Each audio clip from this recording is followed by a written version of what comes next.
लेकिन अखिलेश ने आज विधानसभा चुनाव की तैयारी शुरू कर दी। आज उन्होंने लखनऊ में पार्टी के ब्राह्मण नेताओं की मीटिंग बुलाई और आज ही समाजवादी पार्टी में बगावत की चर्चा शुरू हो गई। इससे अखिलेश काफी नाराज हैं। उन्होंने लखनऊ में पार्टी के नेताओं को समझाया, जैसे जैसे चुनाव करीब आएगा इस तरह की अफवाहें फैलाई जाएंगी, लेकिन समाजवादी पार्टी के नेताओं को उनके चक्कर में नहीं फंसना है। समाज के सभी वर्गों को बीजेपी के खिलाफ एकजुट करना है। लेकिन पार्टी के नेताओं ने पूछा, आप तो पीडीए की बात करते हैं, फिर सवर्ण समाज को कैसे समझाएंगे? अखिलेश ने कहा वो समाज के कमजोर वर्ग को उनका हक दिलाने की बात करते हैं, लेकिन सम्मान सभी वर्गों का करते हैं। बीजेपी के शासन में सबसे ज्यादा जुल्म ब्राह्मण पर हुए, इसलिए ब्राह्मणों में बीजेपी के खिलाफ नाराजगी है। समाजवादी पार्टी ब्राह्मण समाज का सम्मान करती है, इसलिए जनेश्वर मिश्रा जैसे बड़े नेता पार्टी के साथ रहे। माता प्रसाद पांडे को पार्टी ने विधायक दल का नेता बनाया। अखिलेश ने कहा कि 5 अगस्त को जनेश्वर मिश्रा की जयंती है। इस मौके पर समाजवादी पार्टी जनेश्वर मिश्रा पार्क में बड़ा आयोजन करेगी। 5 अगस्त को प्रदेश भर से ब्राह्मण नेताओं को लखनऊ बुलाया जाएगा। हम लोगों ने आग्रह किया सबको साथ लेके समाजवादी पार्टी को आप लोग आगे बढ़ाइए और आप एक ताकत हो, आप मन बना लो, क्योंकि आपके साथ न्याय भी बहुत हुआ है। 5 अगस्त को है, जनेश्वर मिश्रा पार्क में होगा, बड़ा कार्यक्रम होगा, भव्य कार्यक्रम होगा। जो वर्तमान राजनीतिक परिस्थितियां है उसमें जनेश्वर मिश्रा के संघर्षों को याद किया गया है और कहा गया है कि वही संघर्ष इस प्रदेश को रास्ते पर लाएगा। उसकी तैयारी के संबंध में बैठक थी। लेकिन ब्राह्मण समाज को लेकर समाजवादी पार्टी के इस आउटरीच प्रोग्राम से बीजेपी को ज्यादा टेंशन नहीं है। यूपी के deputy chief minister Brajesh Pathak ने कहा, समाजवादी पार्टी के डीएनए में मुसलमान हैं, ब्राह्मण इनके झांसे में नहीं आएंगे। ये समाजवादी पार्टी उनके डीएनए में केवल मुस्लिम तुष्टीकरण है, केवल दिखाने के दांत और हैं और खाने का और हैं। इनको कोई भरोसा नहीं करेगा। केवल ये मौलाना लोगों की पार्टी है, आम जनता इसका कोई लेना देना नहीं है, कोई मतलब नहीं, केवल दिखाने के दांत है। ओपी राजभर ने तो समाजवादी पार्टी के ब्राह्मण प्रेम की पूरी पोल खोल दी। राजभर ने कहा वो बीएसपी और समाजवादी पार्टी के साथ काम कर चुके हैं, वो जानते हैं इस तरह के कार्यक्रमों में किस तरह का फर्जीवाड़ा किया जाता है। ओपी राजभर ने कहा कि समाजवादी पार्टी ने अपनी ही पार्टी के कार्यकर्ताओं को ब्राह्मण बनाकर बैठा दिया होगा। देखिए, समाजवादी पार्टी जो ब्राह्मण सम्मेलन कर रही है उसको ये पता होना चाहिए कि इस देश में जो जाति व्यवस्था है सबसे विद्वान ब्राह्मण कम्युनिटी है। अब ब्राह्मण को यादव समझाने के लिए काम कर रहा है और यादव खुद इस बात को साबित कर चुका है। इटावा में कथा वाचक को लेकर के विवाद हुआ तो उसमें अखिलेश यादव जी का खुद बयान आया कि यादव बुद्धिमान है, विद्वान है, वो कथा कह सकता है, वो भी काम कर सकता है। लेकिन आजमगढ़ में जाकर के अखिलेश यादव जी ने यादव की विद्वत्ता को नकार दिया। यादव उस कथावाचक का जो प्रश्न उन्होंने उठाया कह सकता है, उसको उन्होंने नकार दिया और नकार करके 6 ब्राह्मण को बैठा करके उन्होंने गृह प्रवेश कराया। तो कहाँ रह गई विद्वत्ता यादव के पास? अब यादव समझाएगा ब्राह्मण को। ब्राह्मण आज देश में जन्म से लेकर मरण तक सारा क्रियाक्रम ब्राह्मण कराता है, कहीं यादव कराता है? तो ये सिर्फ एक ड्रामा कर रहे हैं। उनकी मीटिंग में आप देखिएगा ना तो सब यादव बैठे रहेंगे। हम तो बसपा में थे तो हमने देखा कि जब मुस्लिम सम्मेलन होता था तो लुंगी और टोपी बढ़ती थी। अब जो दलित होते थे वो लुंगी और टोपी पहन करके मुसलमान के मुसलमान बन के बैठते थे। बसपा में ब्राह्मण सम्मेलन होता तो वही मंच पर 4-5 लोग रहते थे और जनेऊ पहन करके नीचे जो है वही जो है बसपा के नेता लोग जनेऊ पहन करके आगे बैठते थे 150 लोग। तो उसी तरह का ही दिखाने के लिए ड्रामा कर रहे हैं और कुछ है नहीं। अखिलेश यादव पिछले 2 साल से पीडीए का नारा लगा रहे थे क्योंकि लोकसभा चुनाव में उनका ये फॉर्मूला चल गया था। लेकिन जैसे जैसे विधानसभा चुनाव करीब आ रहा है वैसे वैसे अखिलेश को एहसास हो रहा है कि सिर्फ पीडीए से काम नहीं चलेगा। इसलिए अब ब्राह्मणों का भरोसा जीतने की कोशिश की जा रही है।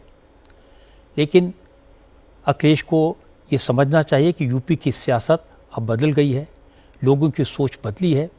सिर्फ जाति के नाम पर लोग वोट नहीं देते, विकास का भी ख्याल करते हैं और पिछले 9 साल में योगी आदित्यनाथ ने विकास करके दिखाया है। चुनाव की तैयारी में योगी भी लगे हैं और उनका फोकस विकास और रोजगार के मुद्दे पर है। आज योगी ने लखनऊ में 923 कंप्यूटर ऑपरेटर्स को अपॉइंटमेंट लेटर्स दिए। इस मौके पर योगी ने बताया कि उन्होंने सरकारी नौकरियों में भर्ती की प्रक्रियाओं को कैसे तेज किया, कैसे ट्रांसपेरेंट बनाया, यूपी में कैसे सरकारी भर्तियों में पर्ची और पैसे का खेल खत्म किया। जिन लोगों को नौकरियां मिली हैं उन्हें योगी ने यह भी बताया कि ड्यूटी के दौरान क्या नहीं करना है। योगी ने कहा उन्होंने अकेले पुलिस डिपार्टमेंट में 2 लाख से ज्यादा भर्तियां की हैं, लेकिन कभी कोई आरोप नहीं लगा। पुलिस ने जो जवान भर्ती हुए उनकी ट्रेनिंग यूपी में ही हो, इसके लिए इंफ्रास्ट्रक्चर डेवलप किया, लेकिन करप्शन का कोई इल्जाम नहीं लगा, न कोई कोर्ट कचहरी के चक्कर में फंसा। हमने भर्ती की प्रक्रिया को पूरी पारदर्शिता के साथ आगे बढ़ाया। पिछले दिनों आपने देखा होगा लगभग 35,000 पुलिस आरक्षी के लिए परीक्षा संपन्न हुई है। 28 लाख नौजवान उसके लिए एप्लीकेंट थे। उससे पहले 41,000 होमगार्ड के लिए भी हम लोग परीक्षा आयोजित की। पिछले 9 वर्ष में 2.25 लाख पुलिस कार्मिकों की भर्ती हुई है अलग अलग स्टेजेस में, और ये सभी प्रक्रिया पूरी ट्रांसपेरेंसी रही, कोई सिफारिश नहीं, कोई भेदभाव नहीं। कानून का राज स्थापित करने के लिए, सुशासन के उन लक्ष्यों को प्राप्त करने के लिए आवश्यक है शुरुआत यहां से हो। मुझे याद है 17 में जब सरकार बनी थी, उस समय मैंने पूछा भी पुलिस के कितनी भर्तियां हैं। मुझे बताया गया था कि साहब इतने लाख भर्तियां होनी हैं। वे क्यों नहीं हो पाई हैं? क्योंकि कोर्ट का स्टे है।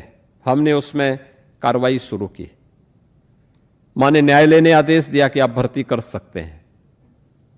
हमने प्रक्रिया को आगे बढ़ाने की शुरुआत की कि पता लगा, मैंने कभी भर्ती होंगे तो ये जवान जाएंगे कहां ट्रेनिंग के लिए। 17 में हमारे पास केवल 3,000 की ट्रेनिंग की क्षमता थी, आज हमारे पास 60,000 ट्रेनिंग की क्षमता मौजूद है।